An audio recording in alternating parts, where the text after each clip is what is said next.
Welcome to the Ignorance is Strength podcast.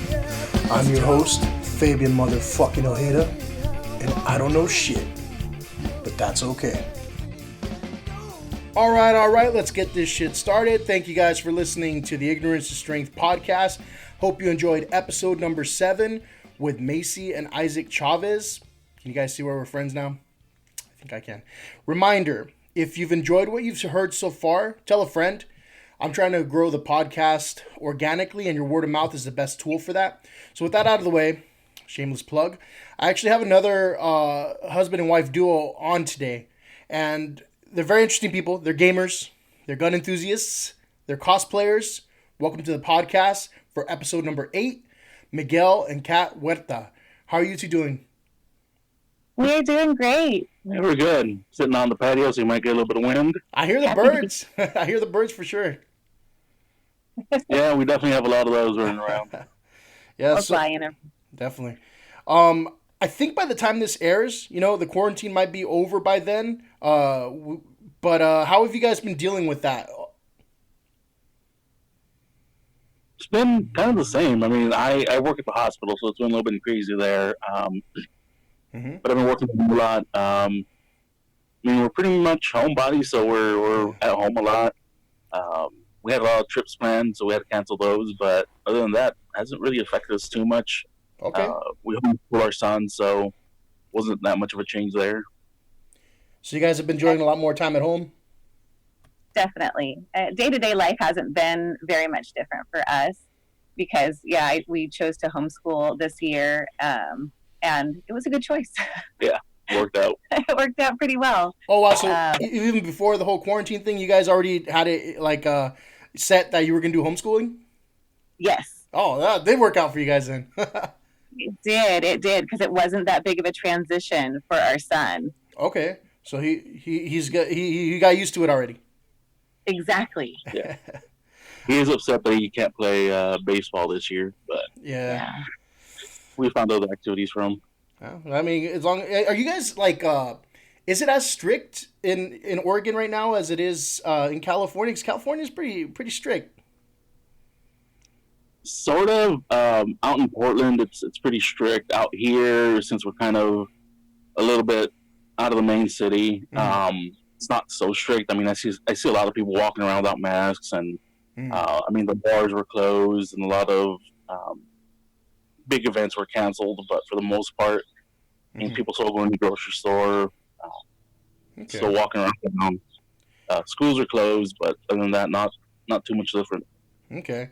Are you guys going through the different phases and everything? I mean, they pretty much said, we're gonna open up malls and flower shops and all that stuff, and I'm like, man, I just need a haircut,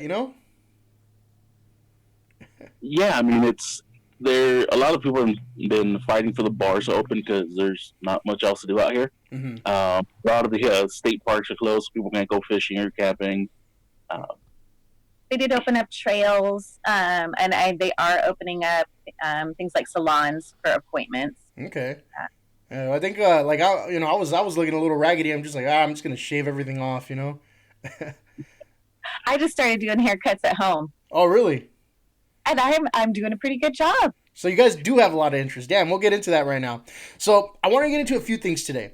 We're going to talk a little bit about your backstory, your history. We'll touch on your hobbies and interests.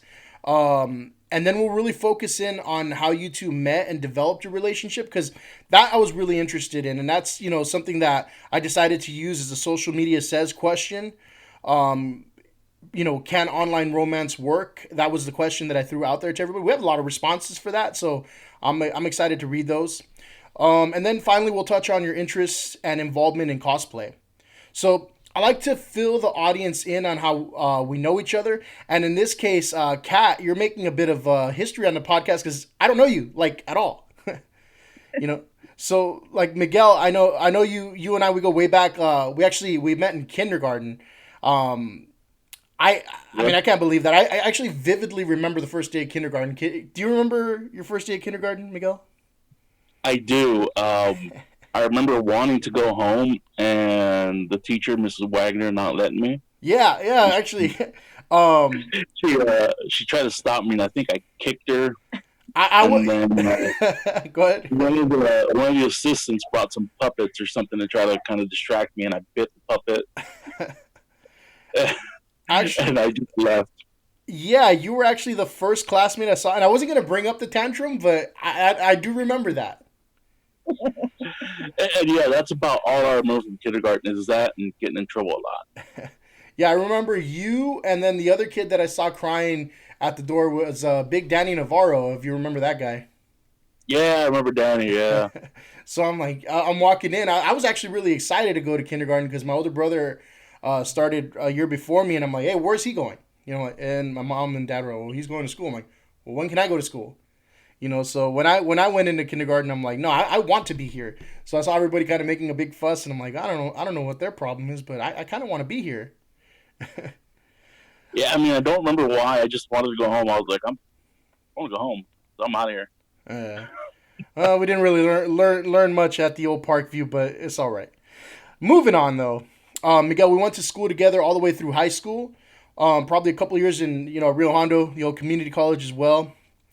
Um, but what I mean, we weren't really like close or anything. We were acquaintances and whatnot. But how do you think that growing up in Almani kind of shaped you?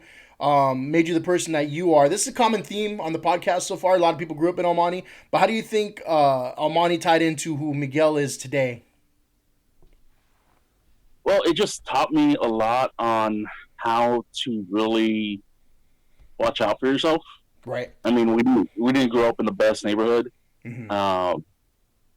So you really learn to depend on kind of watch out for yourself and watch out for your family. Yep. I mean, that's always been important. It's just been, taking care of your family, Mm-hmm. make sure that they're safe, that they're all right, and then kind of mind your own business sometimes. Yeah, that's a big one. Don't get too involved and don't too worry about too much about what everyone else is doing. Mm-hmm. Take care of yourself. Yeah, for sure. Kat, I believe you grew up a bit differently, right? Definitely. Where? I grew up Uh-huh. in rural Oregon, Okay. about 20 miles west of here. Okay, so you've kind of stayed in the area. Did you move around a lot, or did you stay in one place for the most part? I moved around a lot as a child. And then once I graduated high school, I was out of here and I moved to California for about 20 years. Oh wow, where did you move to California? Originally Long Beach Oh, okay. and then Orange County, where we met. Interesting. Okay, cool. See, so I didn't know that. I'm like, I wonder if they just like lived in separate states the whole time or what. But good. All right. Nice to know. So same kind of question there. How do you think, growing up in that part of the country, as opposed to somewhere like Almani, or California in general, shaped like your worldview? What were you into growing up? Just what do you how do you think it shaped you into the person you are? Well, my worldview was probably pretty sheltered, I would say. There was not a lot of diversity Mm-hmm. where I grew up. And so after, 18 years of that, it was quite a culture shock to move to California, Right. but definitely a welcome one. It was like, okay, these are my people. Yeah, I mean, I've been to a lot of different states. I remember I took a road trip one time, dropping my brother's car off. So I had to go. He was in the army, so I had to go all the way to Georgia and drive through like every single state in the South, right? And I'm like, what the hell is this? Like, where am I? I'm like, I thought I was in the U.S. Because I'm so used to, like buildings and apartments and houses like everywhere. And so when you go out and you venture out and you see a bunch of green, I'm like, this is kind of foreign to me. So I can definitely not while I didn't live out there, I can definitely kind of relate to that whole like, hey, we're not in Kansas anymore type of experience. Yeah, I think the first couple of times I brought Miguel up here, Hmm. he was just in awe of the vast expanse of space Yeah. because it's just not a thing in Southern California. And, No. Having 2 acres of property and your neighbor's not right next door, it's really nice. Yeah, it's definitely different. I mean, Miguel, I don't know. Did you grow up in like a house or apartments? I always grew up in apartments. See, I grew up in a house, but it Okay. was always, right next door to somebody, so you can, smell what they were cooking, or Yeah. know when they went to the restroom and be able to hear everything. Yeah, that's. I I mean, mean, uh huh. being able to, go out into the backyard and I can look around and not see any of the people, Oh, and it's kind of nice. I'm sure you can see like the stars and stuff out there, and over here, you're like, what the hell's a star? Oh yeah, Oh yeah, yeah. We can track the constellations as they move, across the sky seasonally. Pretty you can see satellites fly by. I mean, but you could like do like a whole bunch of different stuff out there too, right? I mean, like, here for some cities, you can't even for Fourth of July, you can't even light fireworks, Yeah, So yeah, and I mean out here it's crazy because you can go up on the hill and you can see just how spread out everything is. I mhm, mean, see miles and not see a house. right, I mean, it's pretty cool. nice. All right, so I want to get into how you two met in a bit, um, but the two of you like coming together, like as we mentioned right now, is like kind of like two worlds aligning, right? Like two worlds collide, kind of thing. Would you say? Would you say that's accurate? Definitely, Definitely. yeah.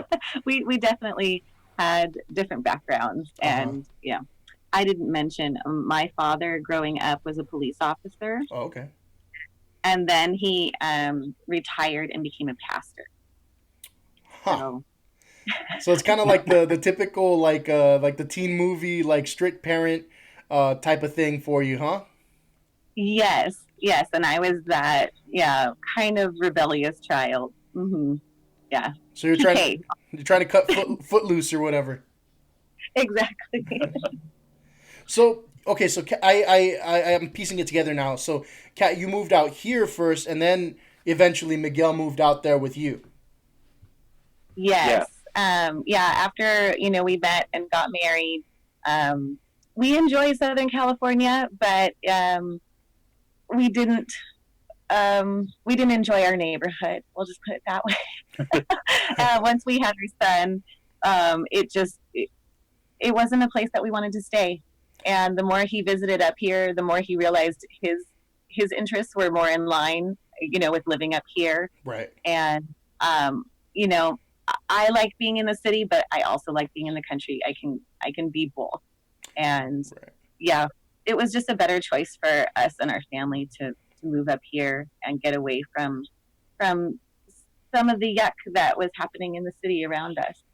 Where were you guys living here in California? we were in Santa Ana. Okay, so the Almonte of the Orange County. Yeah, pretty much. I worked there in one summer at a school, and I'm like, oh man, what? It's not much different from what I'm used to. I thought like, oh cool, I'm gonna go to the OC. It's gonna be easy, bunch of good kids out there, and then I'm like, nope, we're not. We're still in extended Almonte here. Yeah, pretty much. After the second SWAT team raid on our neighbor across from us in the condos, Oof. we decided that was it, and we wanted to move where Right. there was a little bit less SWAT team raids. Less AK-7s pointed at us. Yeah, Yeah. Okay. I mean, that's probably not a good thing if it's at least a bi monthly occurrence there, huh? yeah, It yeah. got to be that way. Yeah. hmm Yeah. So, I guess question for both of you, like just kind of moving out of your comfort zone each way. What were some of the biggest differences?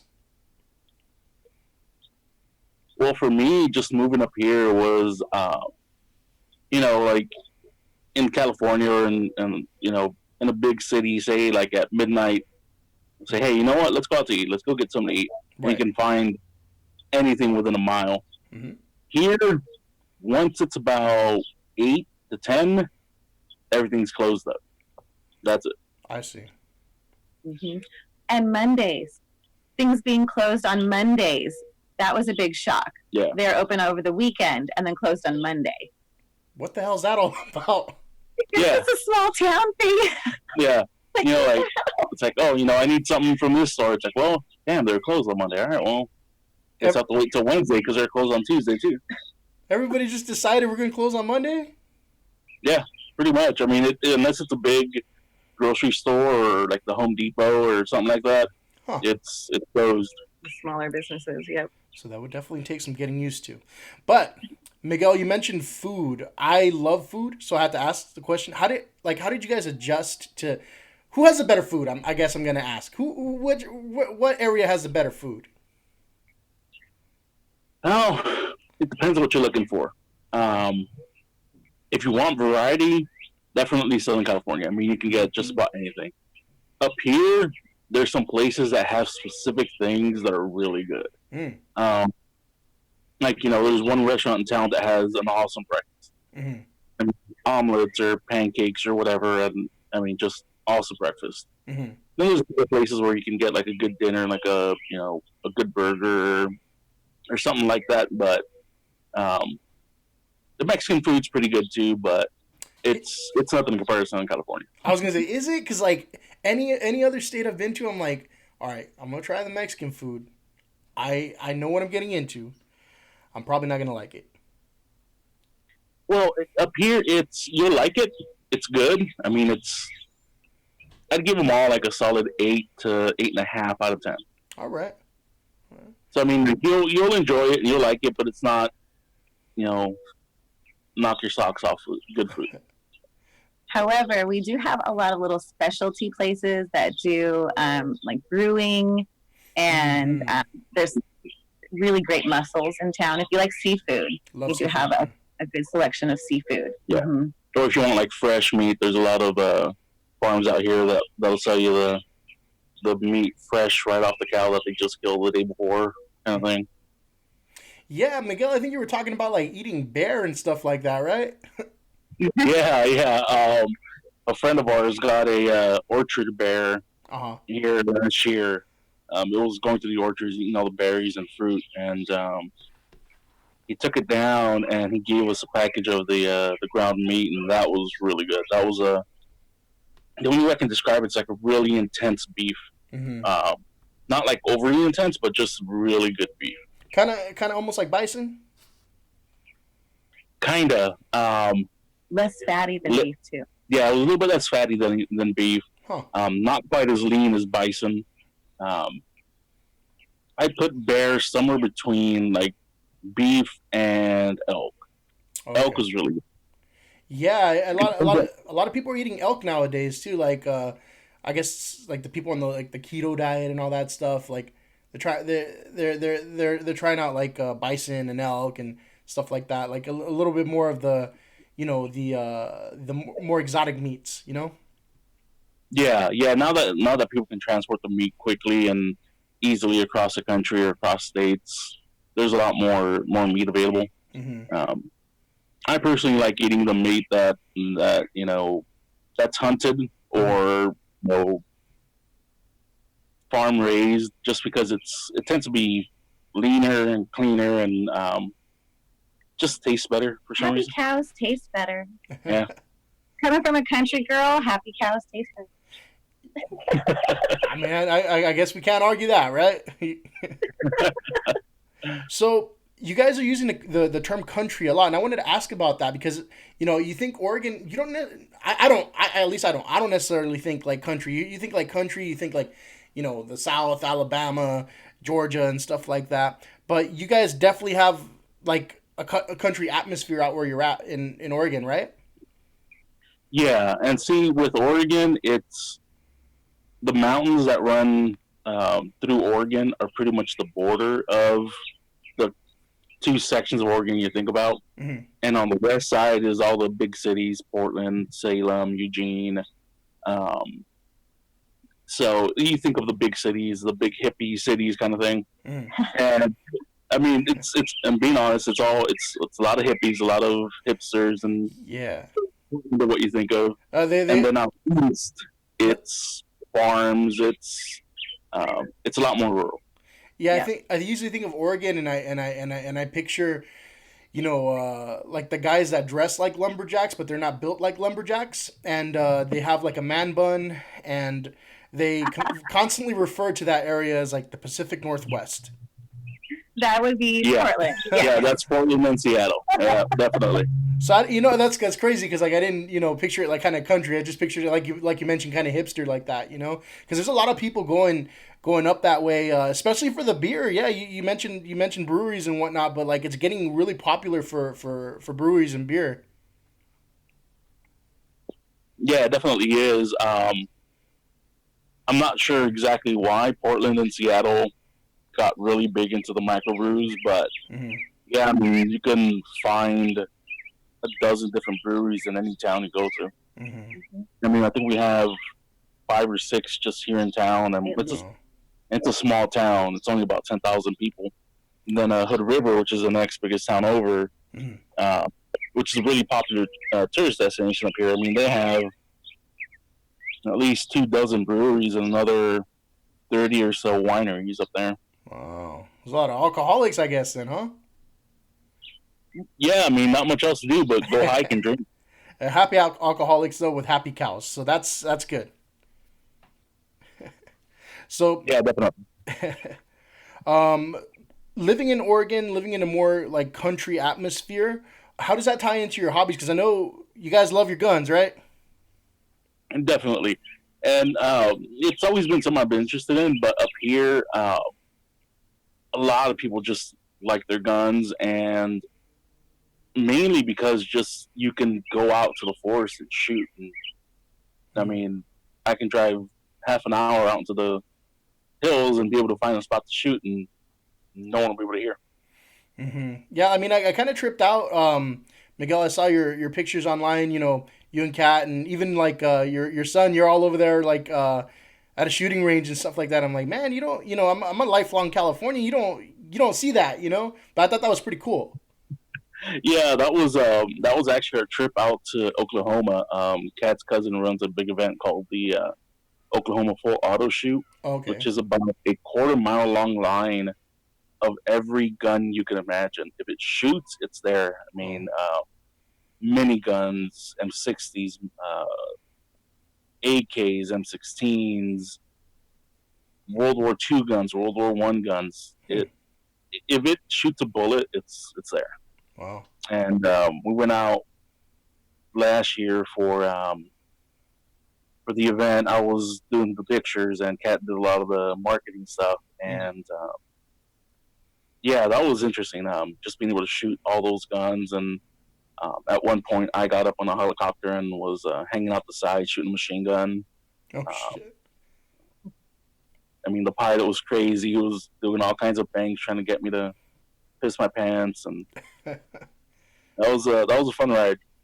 Dang, you got any video of that or anything, or just the experience? Yeah, I actually do have a video up on my Instagram, Hidden Hollow Photos, and yeah, I took a picture. I took a GoPro and attached it to a rifle. Oh man! And you can see me up. We're about 500 feet in the air, and I was shooting at the target about 400 yards, and yeah, that was definitely an experience. Nice, man. So, Kat, have growing up in Oregon, was that a common thing for you too? Growing up, learning how to use guns, and then just kind of being like a gun enthusiast. Not really.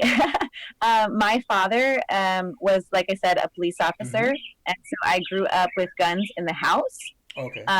It's pretty much a strictly do not touch situation. Got it.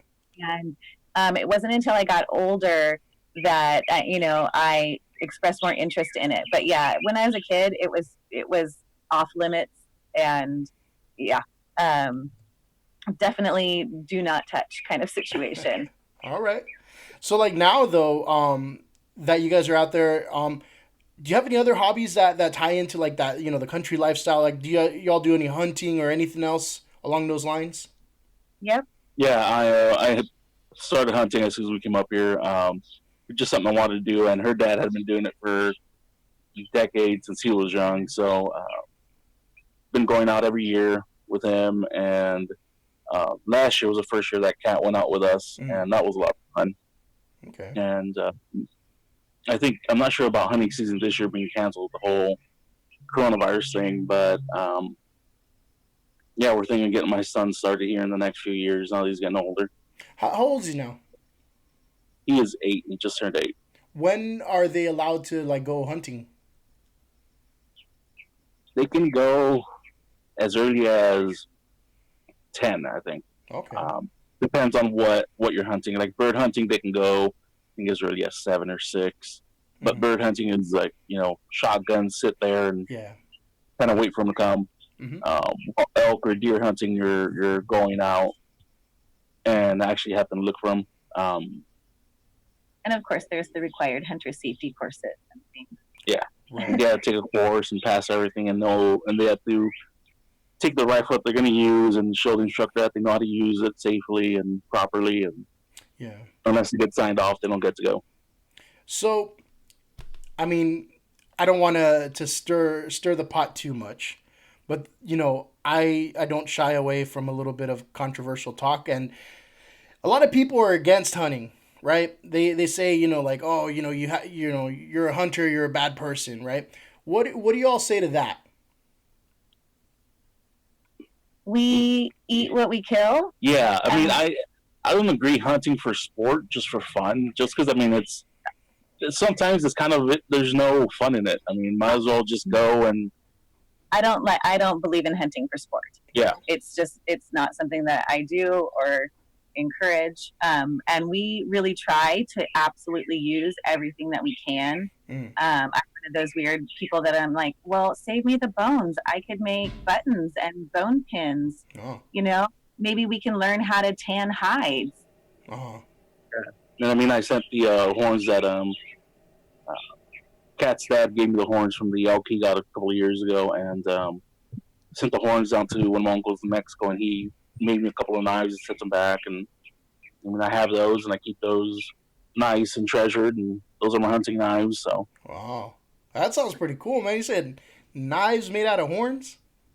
Yeah. The horn is a handle, and then he made me a big Bowie knife, and I gave one to Cat's dad as a thank you, and then I have a couple little ones saved for my son when he gets older, and then I have the one that I take hunting. So I'm telling you, man, that sounds pretty badass. I'm telling you, you guys have a lot of cool hobbies there. It's fun. Like I said, it's just something to do. Just going out to the woods for a week is really quite refreshing. I mean, it's like a little vacation, even if you don't see anything, just to get out there and be in the woods, hear all the animals. We didn't see anything this last year, but we heard animals, and we heard wolves taking down animals. Yeah, there was a couple of years ago, I ran into a wolf face first, ran into him about 10 feet away, and then the year before I had an interesting experience with wolves when I was out there, and it was still pitch black. That was interesting to say the least. Did you take out your horn knife? I actually did. What happened is it was the first year that we actually camped out in the hunting ground, so all I had to do was walk about half a mile to where I was going to sit. And I decided I was going to go out while it was still dark, so I threw on a headlamp and walked out. And it took me about 45 minutes to get where I was going to go. And kind of picked the spot I was going to sit against a tree. And I took my headlamp off, put it away, got my rifle out. And just as I was getting settled down, heard a howl about 100 yards in front of me. And it was pitch black. I mean, I couldn't see my hand in front of me. That's how dark it was. Dang.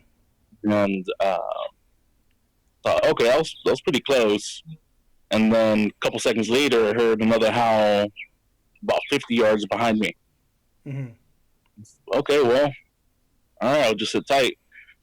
And about that time that I was thinking that, it went dead silent. I mean, not a sound, no wind, no animals, nothing.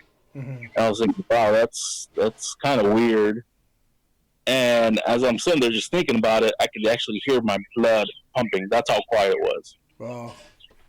And that's when just surround. Must have been about a dozen wolves or so. Whoa. And at that point, I just thought, you know what? If they're gonna come after me, I'm gonna give them a fight. So I brought my rifle out, put it on my lap, and brought my pistol out, which was on backup, put it on my lap, and thought, all right, I have 8 shots in the pistol, 5 in the rifle. Mm-hmm. I got my knife. Let's do this. So I just sat tight and didn't move, and I don't think I moved a muscle for about an hour when the sun started coming up. Uh-huh. And at first I thought it was coyotes, but a friend of mine told me, like, no, those are wolves. Coyotes don't do that. So you're here talking to me, so I'm assuming you won the fight, man. Yeah. Luckily, nothing happened. It was just, I think it was hey, there's a weird person here, by the way, kind of thing. I think they were messing with you. Yeah. They're like, let's really scare this guy. I think they smelled the Almani in you. They're like, you know what? We'll be all right. Let's go back into, the country right there, and we'll just, have a good day, sir. Mm-hmm. It was definitely interesting. All right, so shifting gears, I want to talk about how you two met. This is really like the meat of the conversation here. Again, it's really what I wanted to learn the most about. I know it was online, which is actually not super uncommon anymore, but you two actually met gaming, right? Yes. Yeah. So, like, how did that all come about, and was it like one game or different games, or how did it all happen? We met playing World of Warcraft, and we were in the same guild together, and I had probably been hearing his voice all over our little, I think at that time it was TeamSpeak. Yeah, TeamSpeak. Yeah. TeamSpeak or Ventrilo. Mm-hmm. And yeah, I had heard him, and he was a really good tank, and I was a crazy Warlock. And so I remember the first time we actually grouped up on something, and I think I pronounced his name correctly in game, and he was really impressed at that. You mean his first name, or? It was MC Huerta was his game name, and everyone always just called him like McH or like something kind of Scottish sounding.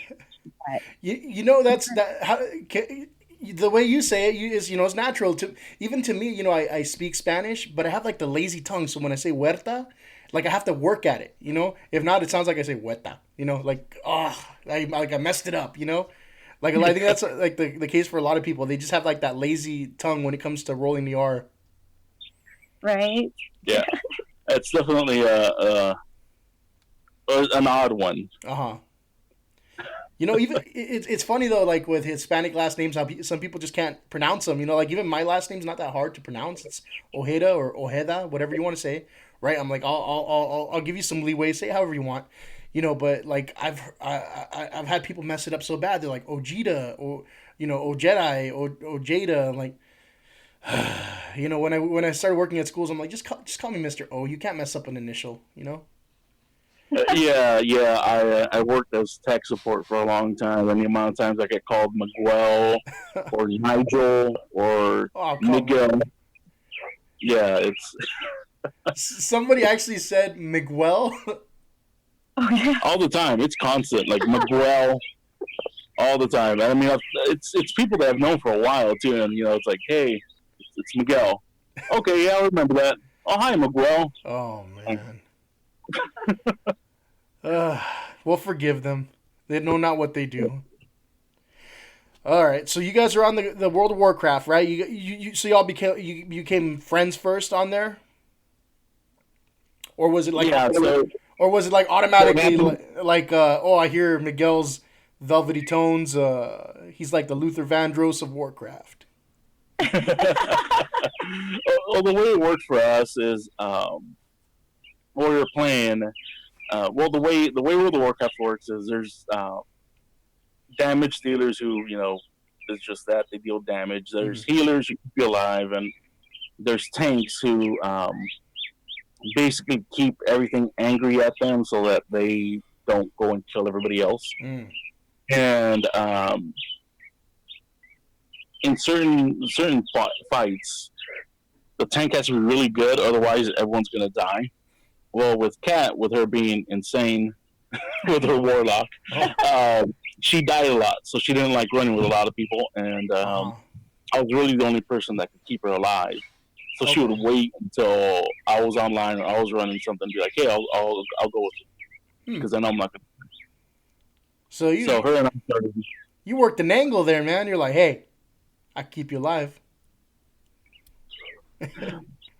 See, and it wasn't like I was trying to. Like, it was just like, okay, I was in college at the time. All I really did was go to school and work and play World of Warcraft because life,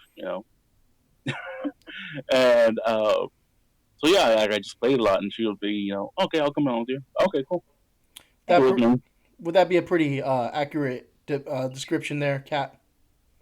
Oh yes, definitely. He was always playing World of Warcraft. So, I'm like, don't you? Go ahead.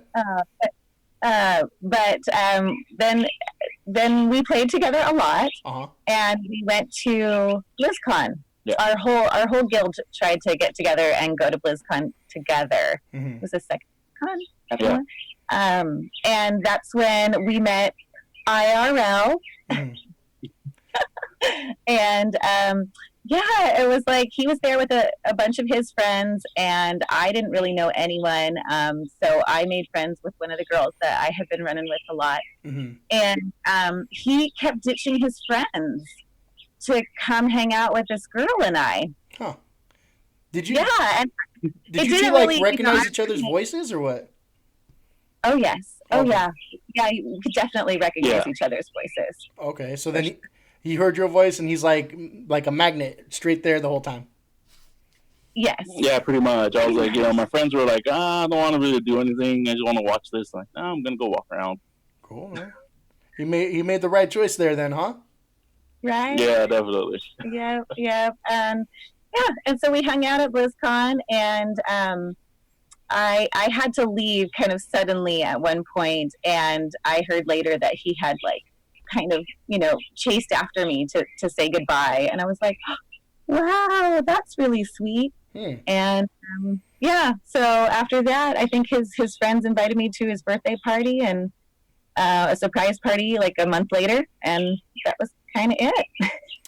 Wow. So Miguel, you went from being the tantrum kid in kindergarten to being the hopeless romantic there, man.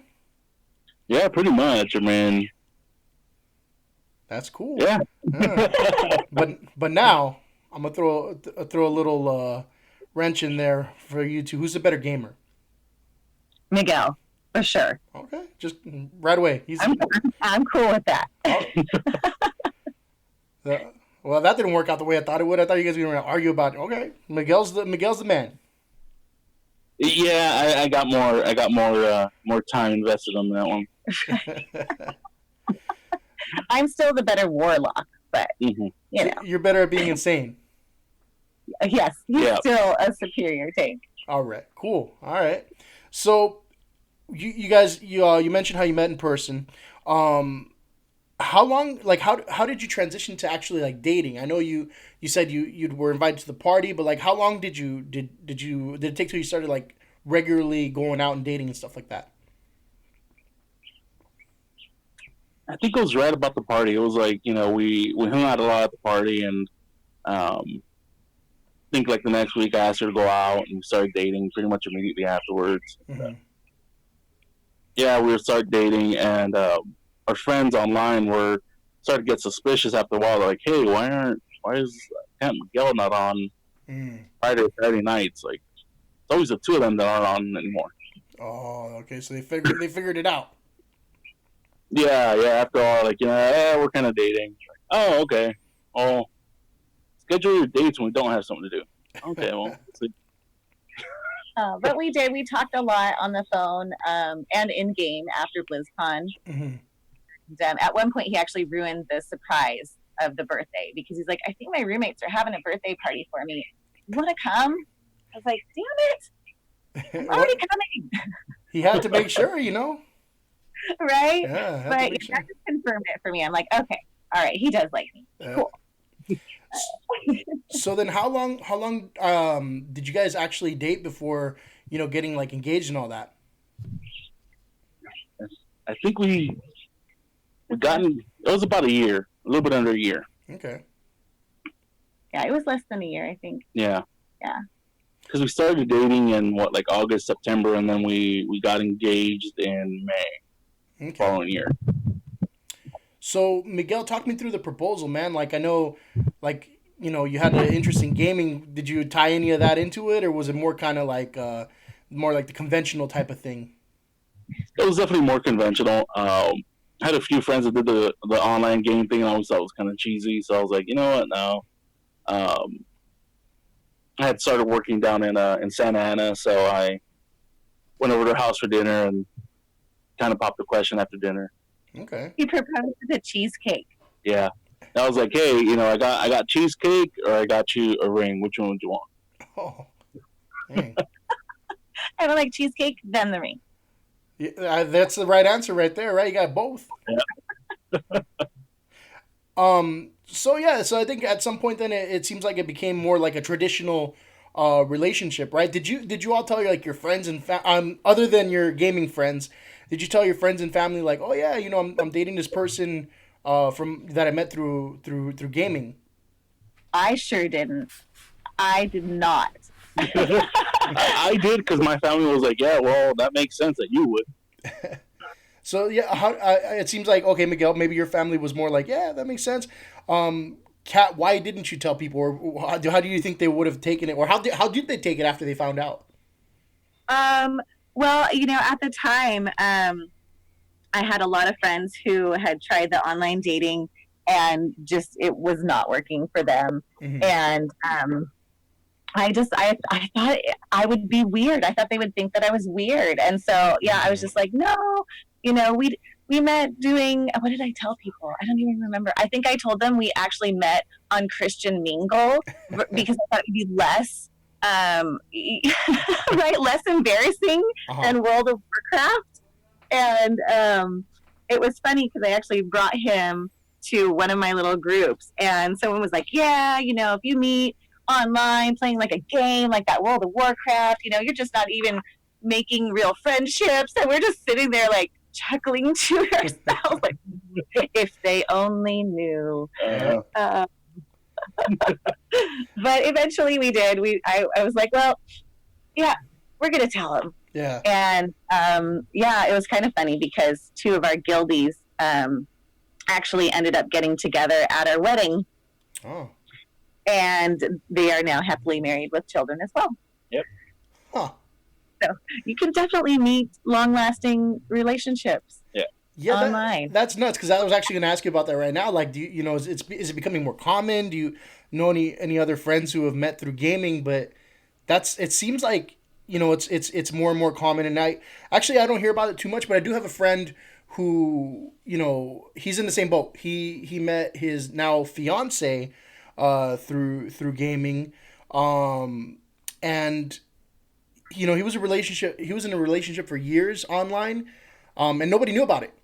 It was kind of for me it was confusing because I'd be like, hey man, let's go out, let's go to a bar, let's go to a club, whatever, let's go do something for New Year's and stuff like that. And he'd always be like, well, no, I'm good, I'm tired, I'm okay, I'll stay home, and I'm like, wait a minute, we used to go do all kinds of stuff, and I'm like, now you don't want to do anything, and it turns out like the whole time he was gaming with his future wife, Yeah. And I mean, I know some friends like that met someone that they got with, and they dated for a long time, and it being long distance. Mm-hmm. I mean, for us it was a little bit different just because we're pretty local. I mean, she was living in Orange County, I was up in San Dimas, Mm-hmm. so it wasn't too far away. Right. But yeah, some friends that we have that started dating and didn't meet in person for months Mm-hmm. before continuing. And I mean, I think it's just a different way to meet people. I mean, as opposed to typically now, as opposed to a bar or church even or wherever.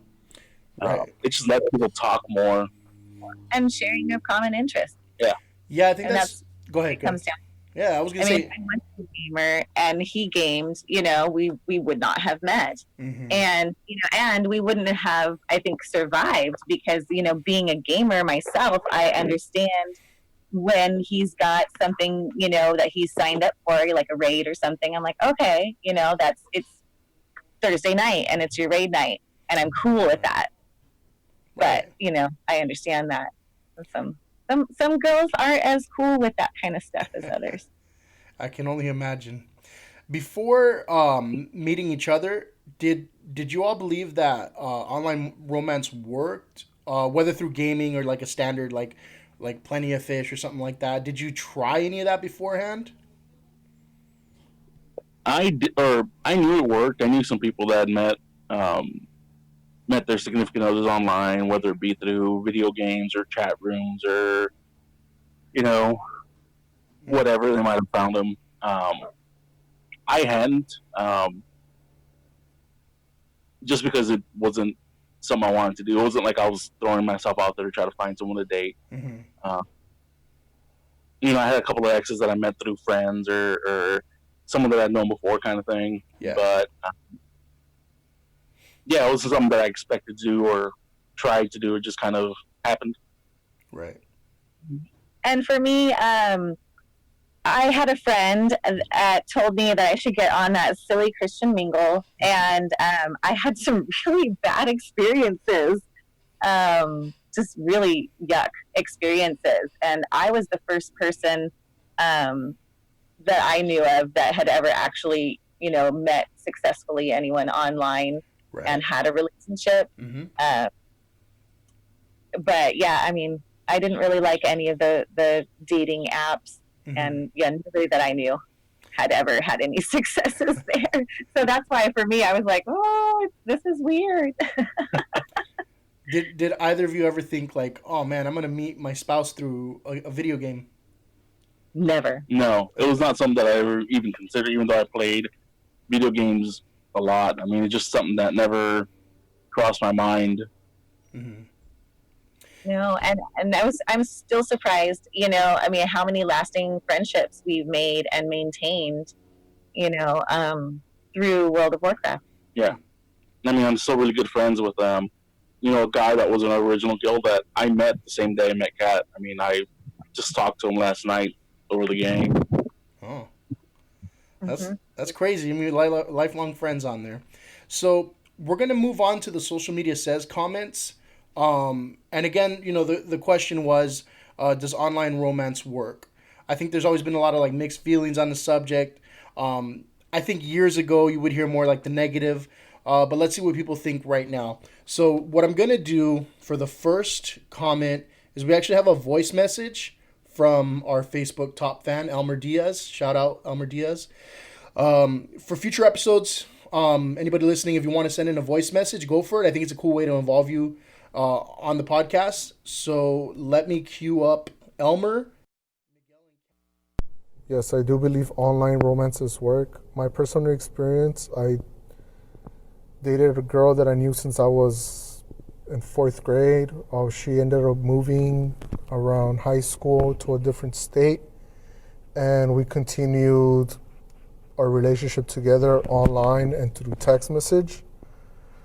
And we visited each other every vacation. I used to go over there for winter. She used to come here for summer. And, we made the most of it. And mostly, I would say that it worked just because we trusted each other and we knew the type of people we were. It took a while to get situated, but it ended up working out. What do you think about what Elmer had to say?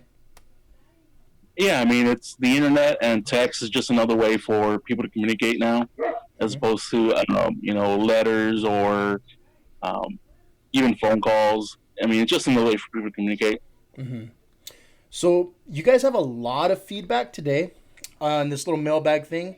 So what I'm gonna do for you all is I'm gonna read through every comment. You guys can kind of just marinate on it, because usually what I do is I pause, I read the comment, I pause, and I give the interviewee like the opportunity to react to it, but y'all have so many of it. If we do that, we're gonna go 2 hours. And I know we said originally we're gonna try for like an hour or so, but I think I don't want to keep you too long, you know. So let me read a few of these here, and then just kind of have you guys react to it. Maybe pick out your favorite one, or one of the comments that stood out. So let me start off here. So we have Amber Sherman on Facebook.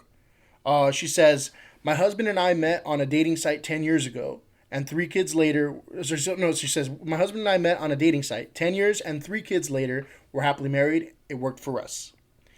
We have former guest of the podcast, Roy Rodriguez from Facebook. He says, I say yes, but it depends. I've had a positive experience. I met my ex-fiance online, as well as my last 3 serious relationships. Long and short of it, as long as you're smart about it and you know what you're looking for, you can find your successful relationship. Just keep in mind, online dating is like shopping at Ross. Every now and then, you'll get a good find, but then realize why everyone else passed. Oof. And then we've got a comment from Andrea Frescas from Facebook. It says, it worked for me, and if it wasn't for the pandemic, we'd be planning a wedding right now. It also depends on your ability to fully trust someone and your readiness to be committed. It's not for everyone, especially if it's long distance, but if the two are committed to making it work, then it will work.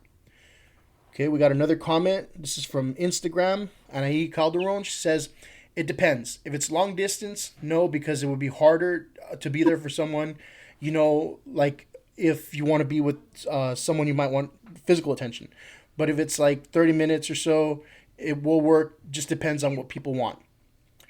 John Garcia on Instagram says, it does surprisingly work. That's how I met my wife. Short and simple. Javi Hernandez on Instagram says, it's just like everything else. Yes for some, no for some. Just like going to a singles bar. It works for some, and for others it doesn't. There's a funny comment on here from George Hernandez, future guest of the show, on Instagram. He says, nope, if you're looking for that online romance, might as well jump on OnlyFans. Hey, are you guys in the loop on that website? Or at least I've heard of it. I mean, it's I want to at some point I want to interview one of those people because I want to dig deep on some things. Moving on, I got a comment.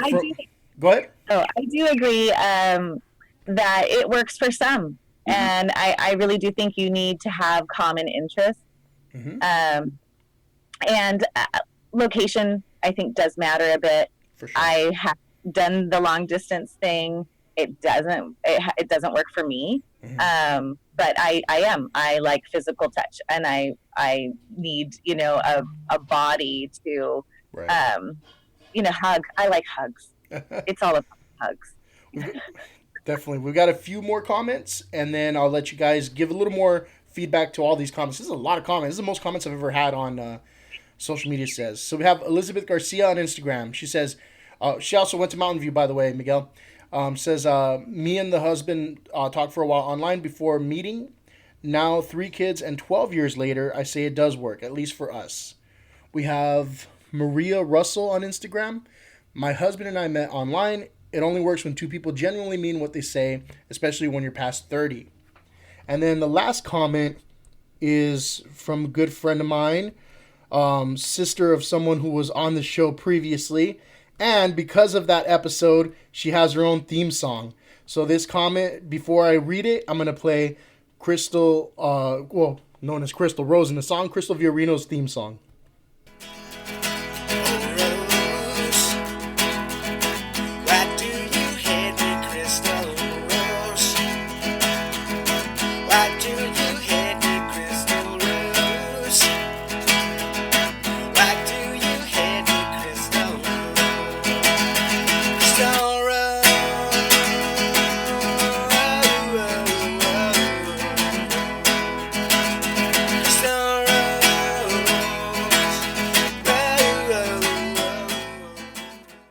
I just think it's funny to read somebody's comment. Before you read it, they have a theme song. So Crystal Viorino on Facebook says, absolutely, I met my fiance online, and my brother met his fiance through some online game as well. What do you guys think of all those comments? Yeah, I mean, definitely. It depends on the person. It depends on the situation. It depends on. I mean, it just depends on so many things that it works for some. It doesn't work for others. It works in some situations. It doesn't work in others. I mean, it all depends. Like with our friends that we met, or that started dating at our wedding. One lived in Chicago. One lived in Connecticut. Mm-hmm. And I mean, they've known each other for years before they started dating, and yeah, I mean now they're married and have 3 kids and live in Connecticut. So yeah, it all depends on the people, the distance, the situation, what each person's looking for, kind of thing. Right. I think definitely honesty. I think if you're going to be online and dating, just be honest about what you need, be honest about yourself. Mm-hmm. And I think that's really what it was for us, is we were very honest with each other about pretty much everything from the get-go. Nice. Appreciate the comments, guys. What'd you think of that little theme song? That was awesome. Yeah, no, I loved it. It's awesome. I I'm a, mean, I've known Crystal and Al since middle school. uh-huh. Yeah. Yeah. I just thought it was funny because in the second episode of the podcast, I played the song that he kind of wrote as a joke about his sister, and he's talking all kinds of shit on there. He's like, and she never pays her bills on time. I'm like, oh man, that's hilarious. I had to put the theme song in there. Anytime she comments, so Crystal, anytime you comment, your theme song will play again. I love it. Yeah. All right. So anything else you guys want to touch on as far as online romance or gaming goes before we move on? Try it. Yeah, I mean, why not? I mean, like I said, it's not something I was looking for. It just kind of happened, Mm-hmm. and I think a lot of times that's just how it works. It's not something you go out and search for. It just Right. it happens. Nice. All right. So the other subject that I wanted to touch on was your involvement in cosplay. I mean, I don't want to conflate the two ideas because I know they're separate from each other. But y'all do cosplay and Renaissance fairs, or is it kind of like tied together?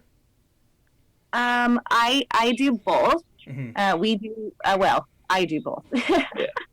I haven't gotten him into a full blown cosplay yet Okay. at a convention. He likes to be the photographer. Got it. Okay.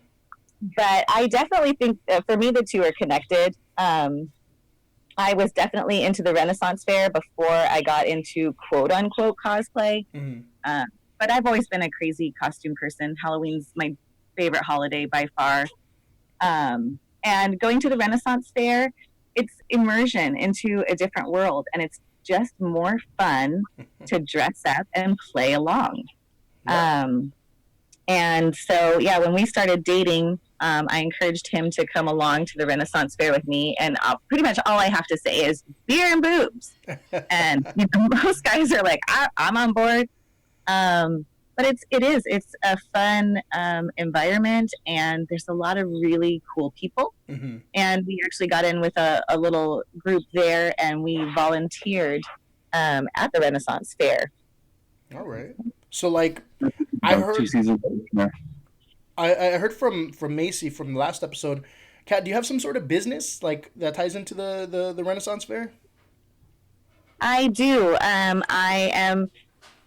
I love to make costumes. So I love to get people dressed up. I've always been dressing up my friends for the Renaissance Fair with all of my extra things. And I think the first year I went with a girlfriend, we were so well dressed that they actually pointed us to the staff lot. Huh. And we went to the staff gate and then didn't have passes. And they're like, why are you here? Uh-huh.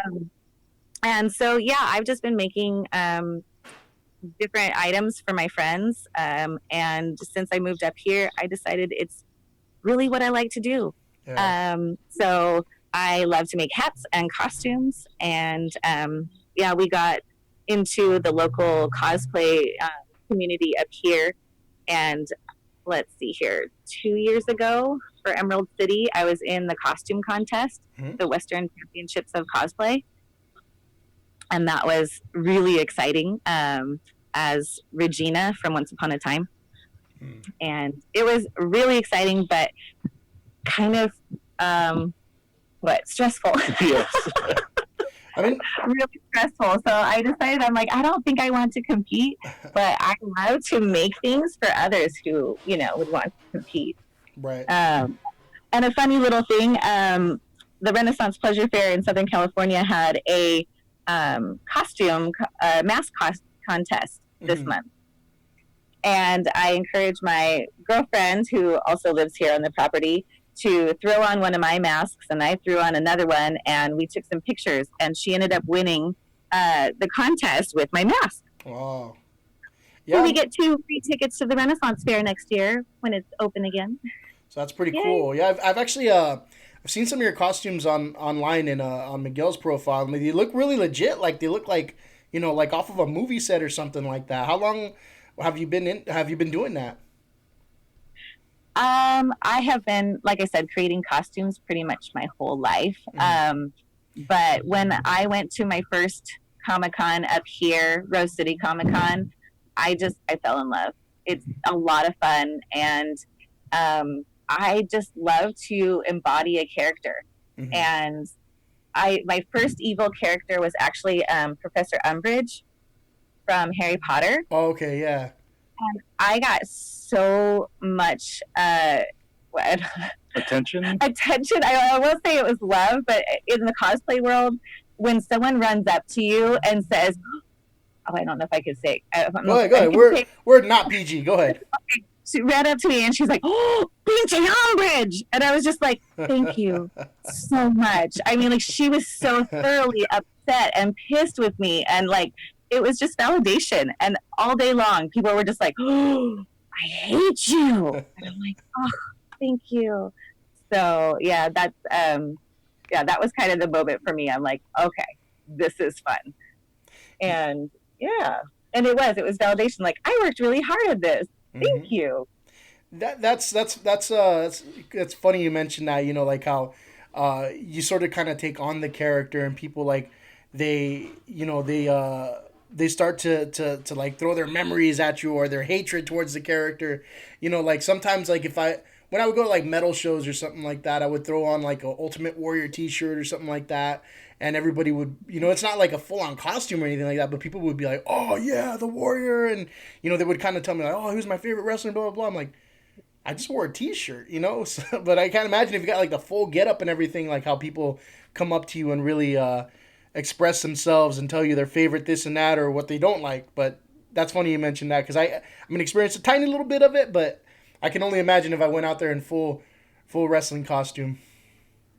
Right. And Yeah, I mean, just getting to talk to people about certain, like she'll make a piece of armor, a piece of costume, and she'll, someone will walk up to me and say, "How'd you do that?" And, inspect it and look at it and talk to her about it. And, even experiencing some of that at the Renaissance Fair, I bought a hat like almost 10 years ago now, and I mean, shout out to the Big Hat Pirates, because it's a guy named Javier, and he made it, and it was the first year he was at the Renaissance Fair, and I bought this hat. I mean, it's a huge hat, leather, and, yeah, hand detailed. It's beautiful.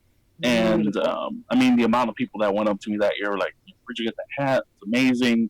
I mean, even up to now, when I wear it to the Renaissance Fair up here or something, and people will walk up and say, "Hey, where'd you get that? That's it's an awesome hat."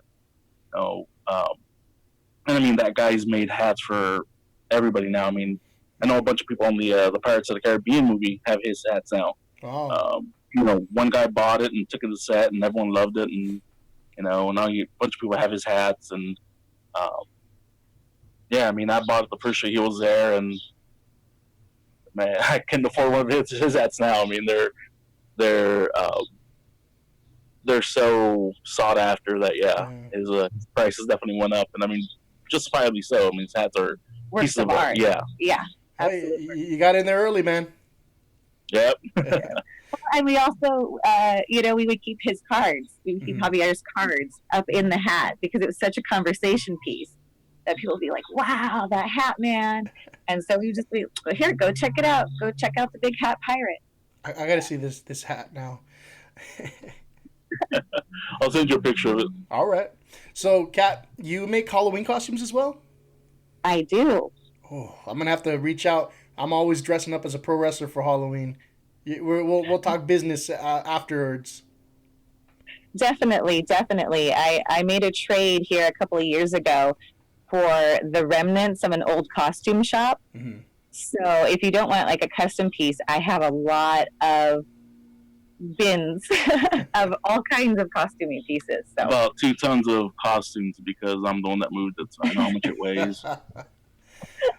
Oh man, so I'm gonna touch a little bit more on the Renaissance Fair here because I'm like part of the podcast that I like is that my little tagline is I don't know shit, but that's okay, and I like to learn about stuff that I don't know. So somebody like me who's never been to a Renaissance Fair, never really been into cosplay or anything like that, what am I missing out on? For the Renaissance Fair, a lot of it is seeing people's work into their costume, and to some aspects their character. Some people will make a whole backstory and history and everything on their character and why they wear certain clothes and why they have certain fabric and certain patterns even. I don't get that much into it. I just go pirate, and that's kind of where I go. Yeah. I created his backstory. Yeah. But I mean, some people really get into it, and some of the costumes and some of the work you see is just amazing. And I've gotten really into the weapons side of it, and there's a lot of makers there at the fairs. So you'll see them, forging a knife or making a sword or carving artwork or blowing glass. And I mean, it's fun to see all the stuff that they make by hand. There's a lot of artisan work. Yeah. At the Renaissance Fair. So a lot to appreciate. It's not just fun things to go look at shows and entertainment. There's a lot of really cool shopping. Okay. Yeah. Really cool shopping. Maybe after this pandemic, if things go back to normal for that, maybe I'll check it out one of these days. Definitely. Yeah. And it's just a fun immersion into a different world. And if you get into it, I get really into it. And so as a person just walking around, in normal street clothes, it's good. People will interact with you. But if you're actually, coming dressed, you will get more interaction from what we call the players there, the volunteers, the people that work there. Uh-huh. They will interact with you. Oh yeah, for sure. Look. I know I'm over here in a bathrobe and a baseball hat, but if I'm going to something like that, I'm going full on. I'm gonna be a king or something like that. Right. And then someone will come up to you and, Your Majesty, and they will interact with you and put on this little skit. And for me, I took one of my girlfriends, and it was like her 16th birthday. Mm-hmm. And some nice gentleman came up and took her arm and called her Milady and gave her a tour of the fair. And she was, pink and giggly, and it just made her day. Oh. So it seems very friendly too, huh? Oh yes. Yeah, for sure. Is there anything else y'all would like to mention about the Renaissance Fair, cosplay, anything like that before we close out? I mean, you can get some really good drinks at the fair. I think that's probably what I was waiting for there, right? Right. Yeah. Oh my gosh, there's a lot of alcohol. Yeah. You have to check out the oubliette. Yeah, the You oubliette. must go to the oubliette or a naughty cheerleader. Yeah, Naughty Cheerleader and Evil Queen. Those are pretty good drinks. Mm-hmm.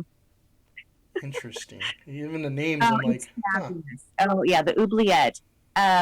So what they do, they specialize in cider and port drinks. Mm-hmm. And then the way that they do it is they pour the cider and all the way up to the top of the cup, and you have to stand there and slurp on it while they pour the port in. Interesting. It's a goddamn party over there then. It is. It is, yeah. It is. A body wild, Renaissance party. Yeah. And you got to check out the Joust. I have a special place in my heart for the Joust because when we volunteered, I was a rebel rouser for the Joust. Nice. So I, got my section of the crowd, geared up to cheer on their night and boo the other ones and all that good stuff. Cool. Very cool. So we're going to close out. Before we do, right, I want to, first and foremost, it's been great talking to you guys. I think, this conversation is exactly what I thought it was going to be. It was going to be a lot of stuff that I had no idea about, and you guys were going to make it very interesting. So before we close out, though, I want you guys to do me a favor and give some advice to the future online couples, whether they be, through conventional dating sites or through gaming. I think you did a little bit of that, but if you can give them like some final words of wisdom there. Definitely don't try too hard. Don't go out there expecting to find the person of your dreams right away. Have patience. Yeah, have patience, really. And I think, like I said, honesty. Be honest. Know yourself, and then you can be honest with your partner, and keep it simple. Nice. Thank you guys very much. So, one final thing before we close out for you guys. I always like to talk to my guests about the next episode. And for episode number 9, we're going to have someone come on and talk about teamwork and success, right? So, when you guys envision teamwork and success, how do the two work hand in hand? And what's the best way to get a team to work together? I know it's kind of a loaded question. Don't have to be an expert on it. Just a quick opinion. For me, I've been a manager at a couple of teams for work, and it's really knowing your strengths, knowing what you're strong at, and knowing what you're weak at, right? And being honest with knowing that. Don't try to be what I like to call a Rambo, and be the one that can do everything. Because you're just going to hurt your team in the long run. Right. It's better to just say, hey, you know what, I can do this really well, but I'm not very good at this. Because someone else on your team, might be awesome at that, what you're weak at, and not very good at what you're strong at. So, that's something that you can help each other on. Yeah, for the Rambo, back when I was a bouncer, we used to call that guy, Captain Save-A-Ho. Yeah. That's always the guy who has ass kicked. Yeah. So, Kat, any insight on teamwork and success? Well, I definitely think that teamwork is integral to success for us here on our farm, for us at work. And I agree with Miguel.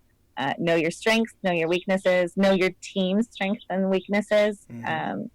It's all knowledge is good. So just knowing what your team can do and what they can't is really important. Right. So any shout outs, any plugs you guys want to throw out there before we sign off? If you want to follow Kat on her cosplay stuff, it's Hidden Hollow Farm Life. She has a lot of the farm stuff and her costume stuff up there, and on Instagram. At Hidden Hollow Farm Life. Yeah, and my photography page is Hidden Hollow Photos. Okay. I post anything, on any of the pictures I take, whether it's nature stuff or fair or cons or guns or whatever. And I have a little bit of stuff up on my website, and that's hiddenhollowcostumes.com. It's a cool name. Where'd you guys get that, Hidden Hollow? Well, our house is in a little spot they call Dry Hollow. And it's just been the nickname for the little valley we're in. And so it's kind of hidden away. So Kat decided, hey, it's called the Hidden Hollow now. Love it. Yeah. You can't see us from the street when the trees fill out with all the leaves. We're kind of hidden. And so it just, kind of fell in. There it is right there. All right, so we're going to go ahead and close out. Again, thank you guys very much for being on this episode of the podcast. Everyone listening, I appreciate it. Thank you, fuck you, and good night.